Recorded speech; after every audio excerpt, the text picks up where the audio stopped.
ध्यान दो बेटा। आज हम लोग पढ़ेंगे श्रेणी एलसीआर अनुनाद परिपथ। अनुनाद परिपथ किसको कहा जाता है वो चीज समझे, इतना बात में क्लियर है।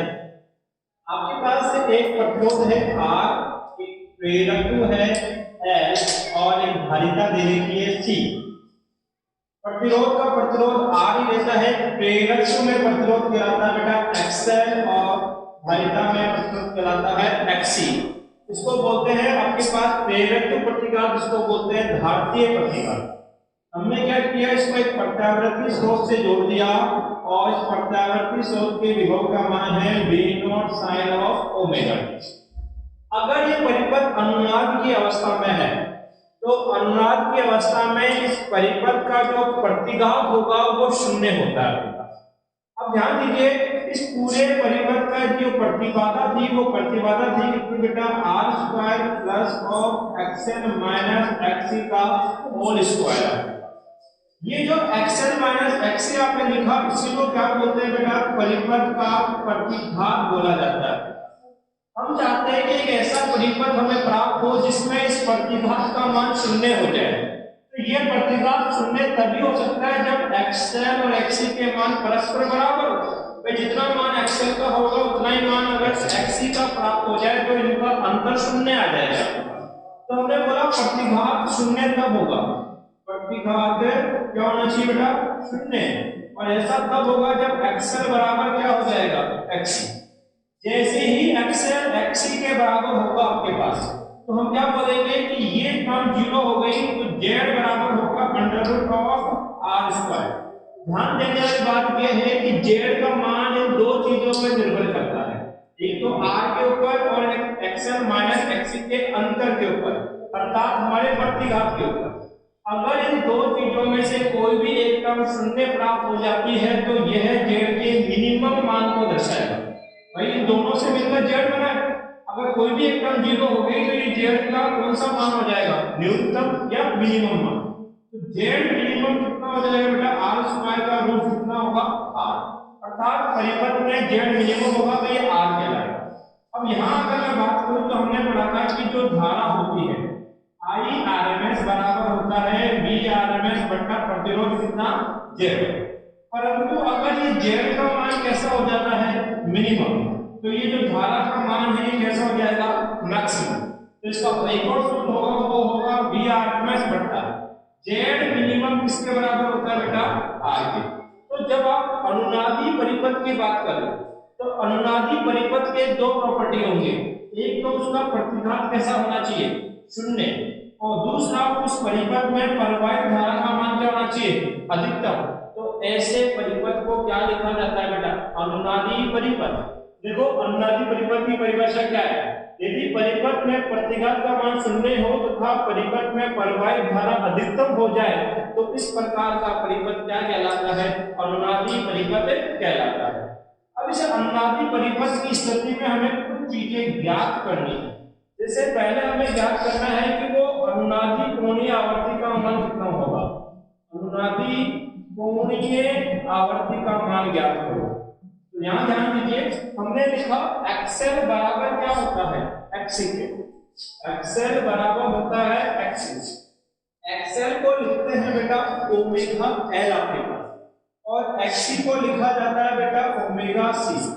एक तरफ समझिए, अनुनाद को इंग्लिश में बोलते हैं रेजोनेंस, और रेजोनेंस को आर से दर्शाते हैं। तो अनुनाद की स्थिति में जो अनुनादी कोणीय आवर्ती होगी उसको दर्शाया जाएगा ओमेगा आर से।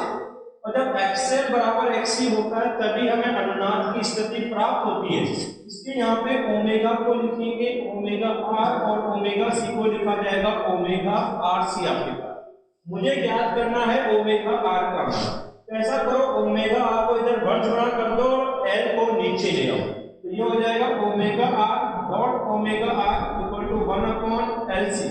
ये हो गया omega square of R equal to 1/LC। Square उधर ट्रांसफर करेंगे तो अंडर रूट बन जाएगा, ये होगा अंडर रूट ऑफ LC। अगर आपसे पूछा जाए कि ओमेगा आर का मान कितना होता है तो वो होता है बेटा रूट ऑफ LC। दूसरा मान जो आपको ज्ञात करना है वो ज्ञात करना है बेटा अनुनादी आवर्ती का मान।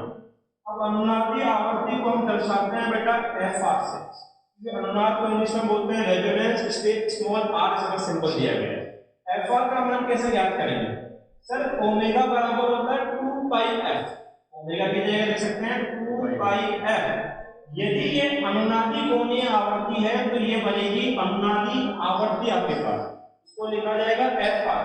एफ आर बराबर होगा 1 में root of L C.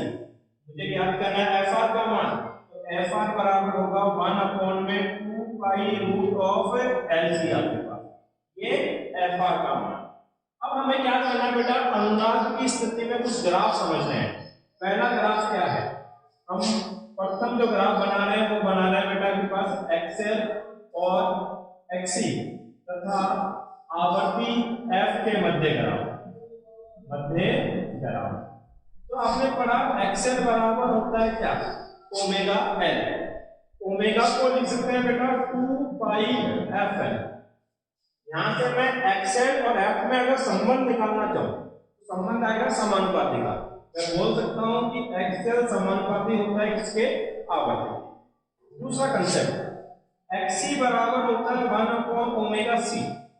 Omega को लिखा जा सकता है 2 पाई ऑफ एफ सी आपके पास। यहां पर अगर मैं एफ और एक्सी में संबंध बताना चाहूं तो ये संबंध आता है बेटा किसका? द्वितीय कर्मानुपाती। मुझे इसका और इसके मध्य ग्राफ बनाना है, तो मैंने क्या किया? दो अक्ष ले लिए। इस अक्ष पे मैं आवर्ती को दर्शाता हूं और इस अक्ष पे मैं एक्सएल तथा एक्सी दोनों को दर्शाऊंगा आपके पास, ठीक है? अब ध्यान दीजिए कि एक्सी का एफ के साथ संबंध है द्वितीय कर्मानुपाती का, इसलिए एक्सी का ग्राफ कुछ ऐसा बने। ये ग्राफ किसका है? एक्सी का। एक्सएल का एफ के साथ संबंध है समानुपाती का, तो ग्राफ कुछ सीधा आएगा। ये ग्राफ आएगा किसका? एक्सएल का। अब एक महत्वपूर्ण बात याद रखें कि जब कोई दो ग्राफ या दो रेखाएं एक दूसरे को प्रतिच्छेदित करती है, इसका सीधा सीधा मतलब यह है कि उस प्रतिच्छेदन बिंदु पे दोनों के परिमाण बराबर रहे। अर्थात ये देखो, या एक ऐसा बिंदु प्राप्त हुआ जिसपे एक्सी की रेखा भी काटती है और एक्सएल की रेखा भी काटती है। अर्थात इस बिंदु के ऊपर आपका एक्सएल और एक्सी दोनों के मान क्या होंगे? बराबर होंगे, तभी तो एक दूसरे को प्रतिच्छेदित किया होगा। जब एक्सएल और एक्सी बराबर होते हैं तो वहां पर जो आवर्ती बनती है उस आवर्ती को हम क्या नाम देते हैं? अनुनादी आवर्ती। ये बता चुका हूं कि जब एक्सएल और एक्सी बराबर होंगे तो बढ़ने वाली आवृत्ति क्या कहलाएगी? अनुनादी आवृत्ति।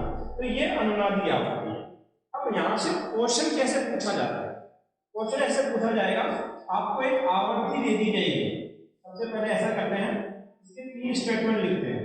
एक बार तो अनुनादी की अवस्था में, जब मैं अनुनाद की अवस्था में बात करूंगा तो एक्सएल किसके बराबर हो जाएगा? एक्सी के। जब एक्सएल एक्सी के बराबर होता है तो जेड का मान न्यूनतम होता है और बराबर होता है आर के। जेड का मान न्यूनतम होगा, बराबर किसके होगा? आर के। अर्थात परिपथ में ना तो एक्सएल का प्रभाव देखने को मिलेगा ना एक्सी का प्रभाव देखने को मिलेगा। परिपथ में किसका प्रभाव देखने को मिलेगा? प्रतिरोध का। तो अनुनाद की अवस्था पर आपका जो ये श्रेणीक्रम परिपथ है ना, ये परिपथ में केवल प्रतिरोध का प्रभाव देखने को मिलता है। तो हम बोलते हैं परिपथ कैसा हो जाता है? प्रतिरोधीय बन जाता है। अर्थात केवल प्रतिरोध के ही इफेक्ट देखने को मिलेंगे आपको। तो परिपथ कैसा हो जाएगा? प्रतिरोधीय हो जाएगा। दूसरा केस, अगर मान लो कोई आवर्ती ऐसी है F1, अगर फिगर देख लो तो F1 का मान Fr के मान से छोटा है, तो हम बोल सकते हैं एक ऐसी आवृत्ति जो छोटी है अनुनादी आवृत्ति से। इस अवस्था में क्या होगा? अगर मैं इस अवस्था की बात करूं, इस रेखा को ऊपर लेके जाऊं तो ये यहाँ काटता है और ये यहाँ काटता है। ये तो किसकी रेखा है? एक्सएल की। ये है एक्सएल। ये किसका बिंदु है? एक्सी का। अगर मैं आपसे बोलना चाहूं F1 के ऊपर बताओ एक्सएल बड़ा है कि एक्सी बड़ा है, तो आंसर आएगा सर एक्सी बड़ा है। अर्थात जब दी गई आवृत्ति अनुनाद की आवृत्ति से छोटी होगी तो आपके पास एक्सी का मान बड़ा होगा किससे? एक्सएल से।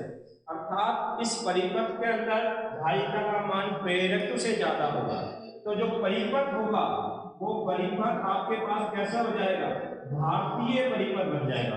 अर्थात धारिता का उसमें इम्पैक्ट आपको ज्यादा देखने को मिलने वाला है। तीसरा केस क्या बन सकता है, इसमें आ रहा बेटा, आपके पास F2 बड़ा हो FR से, मान लो यहाँ पर मैंने कोई फ्रीक्वेंसी कंसीडर कर ली कितनी F2, और ये जो F2 फ्रीक्वेंसी है, F2 आवर्ती है, वो FR से क्या है, ज्यादा है।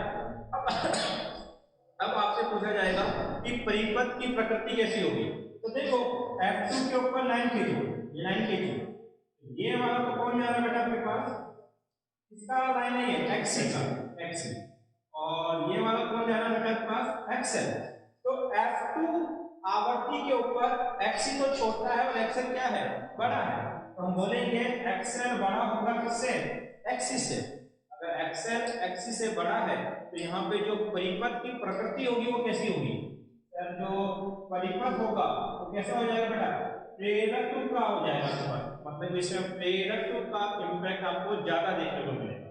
तो ऐसे ही क्वेश्चन पूछे जाते हैं जिसमें आपको आवर्ती दे दी जाती है और बोल दिया जाता है कि दी गई आवर्ती आपकी जो है वो अनुनादी आवर्ती से बड़ी है कि छोटी है। जैसे एक क्वेश्चन आपका ऑब्जेक्टिव में दे रखा है बहुत चयनात्मक में, वहां पे इसमें क्वेश्चन ने बोला कि एक परिपथ है और उस परिपथ में XL बराबर है XC के, तो बताओ परिपथ किस अवस्था को दर्शाता है, तो सर जब XL बराबर है किसको, XC के, तो परिपथ किस अवस्था को दर्शाता है बेटा, प्रतिरोध को दर्शाता है।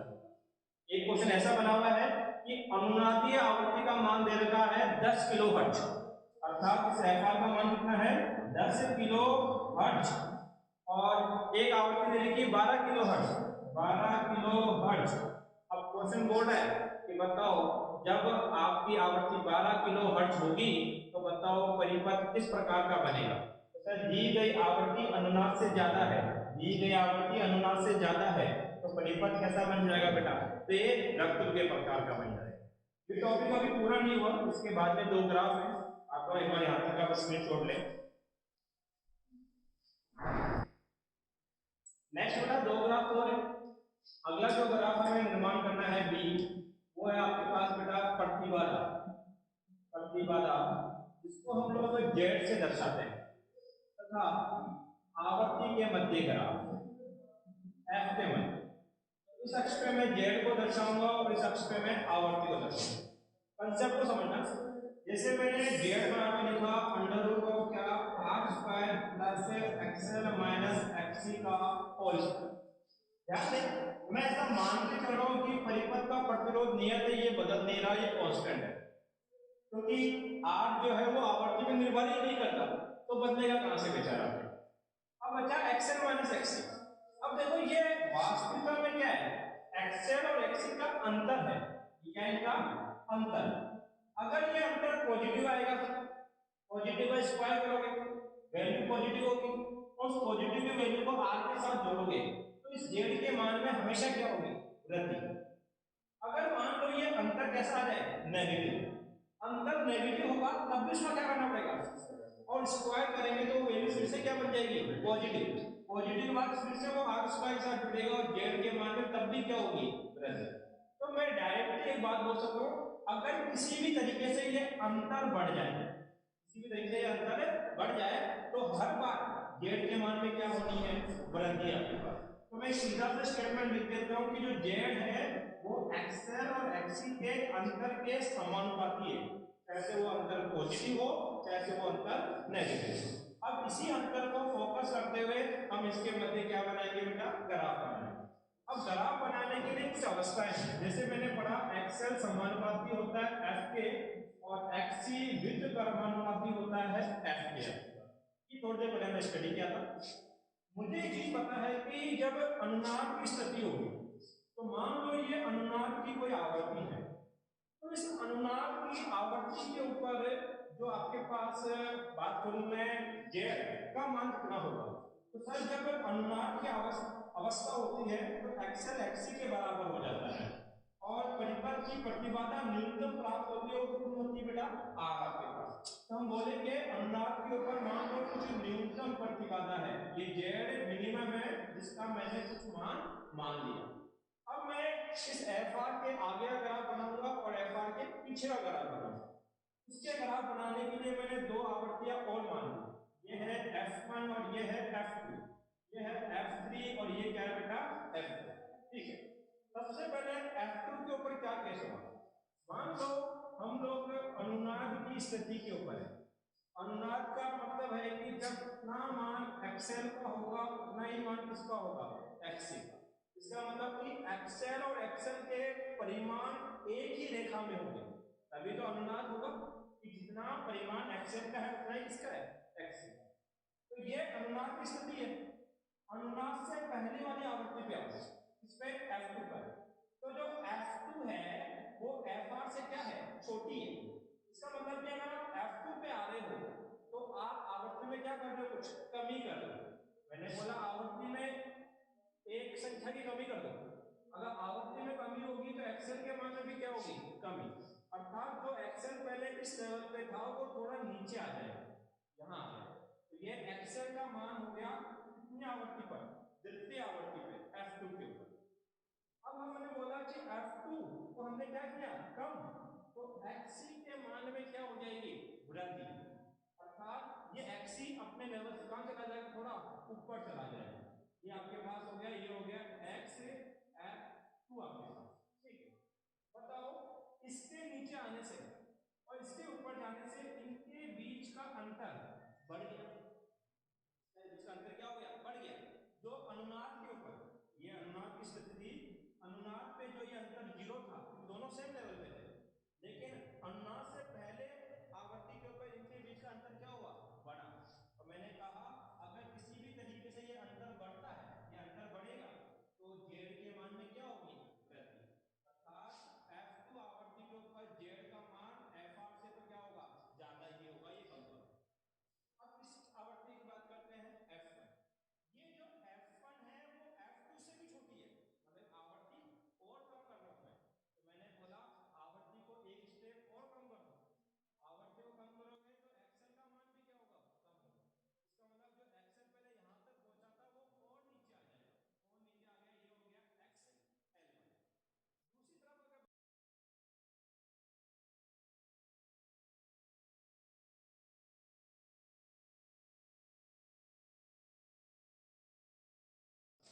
देखो, इसके और कम होने से और इसके और बढ़ने से इनके बीच का अंतर बड़ा ही है, इसके बीच अंतर और बड़ा हो गया, अंतर बढ़ेगा, अंतर एक स्टेप बढ़ेगा, जेड का मान भी क्या होगा आपका, बढ़ेगा।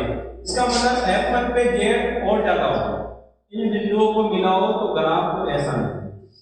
ये ग्राफ आपने बनाया अनुनाद से पहले, अब ग्राफ बात करते हैं अनुनाद के बाद। अगर अनुनाद के बाद की स्थिति की बात करूं मैं, पहले अनुनाद को चेक करो। अनुनाद का मतलब है कि एक्सएल और एक्ससी क्या है, समान है। भाई इस स्थिति पे जब एफआर की बात करूंगा तो एक्सएल और एक्ससी के मान क्या होंगे, बराबर होंगे। अब मैं इस आवृत्ति की बात कर रहा हूं F3। ठीक है, एक बार फिर से मैं डालता हूं, फिर से काम आने वाला है मेरे पास। F3 का मान Fr से तो क्या है, ज्यादा है, मतलब मैं आवृत्ति को थोड़ा बढ़ा रहा हूं। तो आवृत्ति एक स्टेप बढ़ाऊंगा तो एक्सएल का मान बढ़ेगा। जी एक्सएल जो पहले यहां था बढ़ के यहां आ गया, इसके लिए एक्सएल 3 के लिए। आवृत्ति को एक स्टेप बढ़ाओगे तो एक्ससी का मान एक स्टेप क्या हो जाएगा, कम हो जाएगा। जी इसको एक स्टेप क्या कर दो, कम कर दो, ये हो गया XC3। अब देखो पहले क्या होता, एक्सएल कम हो रहा था और एक्ससी बढ़ रहा था, तब भी अंतर बढ़ा। अब क्या हुआ, एक्सएल बढ़ा और एक्ससी कम हुआ, तब भी अंतर तो बढ़ेगा ही। पहले जो अंतर अनुनाद पे 0 था वो अंतर अब क्या हो गया, बढ़ चुका है। अब अंतर बढ़ता है, जब अंतर बढ़ता है तो जेड के मान में क्या होती है, वृद्धि, एक एक स्टेप बढ़ गई। अर्थात F3 के ऊपर जेड फिर से बढ़ना स्टार्ट करेगा। अब बात करते हैं F4। F4 जो आवृत्ति है वो F3 से भी क्या है, ज्यादा, मतलब कि अब मैंने आवृत्ति एक स्टेप और ज्यादा बढ़ा दी। आवृत्ति बढ़ाऊंगा तो एक्सएल का मान भी क्या होगा, बढ़ेगा। तो हमने बोला ये हो गया XL4, बढ़कर इतना ऊपर चला गया। इसको एक स्टेप बढ़ाऊंगा तो XC एक स्टेप क्या हो जाएगी, कम हो जाएगी। अर्थात ये कम होगी, यहां पहुंच गई XC4 आपके पास। इन दोनों ही अवस्थाओं में इनके बीच के अंतर में क्या होगी, वृद्धि। फिर से अंतर बढ़ेगा तो जेड के मान में क्या होगी, वृद्धि। अर्थात अब F4 पे जेड यहां होगा बढ़कर, इसका ग्राफ बनाओगे तो ऐसा है। कुल मिला के रिजल्ट ये निकला कि जेड और आवर्ती के बीच में ग्राफ एक सीधा यू बनता है। ये कंसेप्ट समझने के लिए एग्जाम में नहीं पूछा जाएगा, और अगर आप राष्ट्रपति बोर्ड की बुक पढ़ोगे तो उसमें भी सीधा सीधा बोल दिया कि जेड और एफ के मध्य इस आकृति का एक ग्राफ हमें प्राप्त होता है। तो ये हमें ग्राफ याद रखेंगे। अब इसी ग्राफ की सहायता से हम लोग एक और ग्राफ बनाने वाले हैं। एक तो ये ग्राफ हो गया, दूसरा देखो तीसरे नंबर का ग्राफ है बेटा धारा तथा आवर्ती के मध्य ग्राफ। आवर्ती के मध्य ग्राफ, इस अक्ष पे मैंने धारा को दर्शाया और इस अक्ष पे मैं आवर्ती को दर्शाया। ध्यान दीजिए बेटा, यहाँ पे अगर मैं आई आरएमएस की बात करूं तो आई आरएमएस होता है बी आरएमएस अपॉन में जेड। जितनी आवृत्तियां यहां मानी थी उतनी यहां मानो। एक आवृत्ति F1, F2, FR, F3 और F4, ठीक है। F1 के ऊपर Z का मान ज्यादा है। Z का मान ज्यादा है तो धारा का मान क्या होगा? कम। इसका मतलब धारा कम होगी। ऐसे मान लो F2 के ऊपर Z के मान में चाहिए कमी, Z का मान से थोड़ा कम हुआ, धारा का मान अब बढ़ना स्टार्ट कर जाएगा। धारा का मान बढ़ा दो तो एक धारा आ गई। FR के ऊपर Z का मान मिनिमम हो गया, Z कम से कम हो गई तो ये ज्यादा से ज्यादा होगी, अधिकतम। तो सर ये मैक्सिमम चला गया। फिर F3 के ऊपर Z फिर से बढ़ा, Z बढ़ेगा तो धारा को क्या होना पड़ेगा? कम, मतलब कि F3 पे धारा फिर से कम हो जाएगी। F4 के ऊपर Z और ज्यादा बढ़ गया, Z और ज्यादा बढ़ेगा, धारा और ज्यादा कम होगी, मतलब यहाँ। अब ग्राफ निकालोगे तो ऐसा है। इसका मतलब जब आप धारा और आवर्ती के मध्य ग्राफ बनाओगे तो ये ग्राफ एक उल्टा युवा को प्राप्त होने वाला है। यहाँ देखो, जब आप अनुनाद की स्थिति की बात करते हो तो Z मिनिमम होता है और किसके बराबर होता है? R के। और जब Z का मान मिनिमम होता है तो धारा का मान क्या हो जाता है बेटा? मैक्सिमम। तो ये धारा और आवर्ती के मध्य क्या बना था? ग्राफ।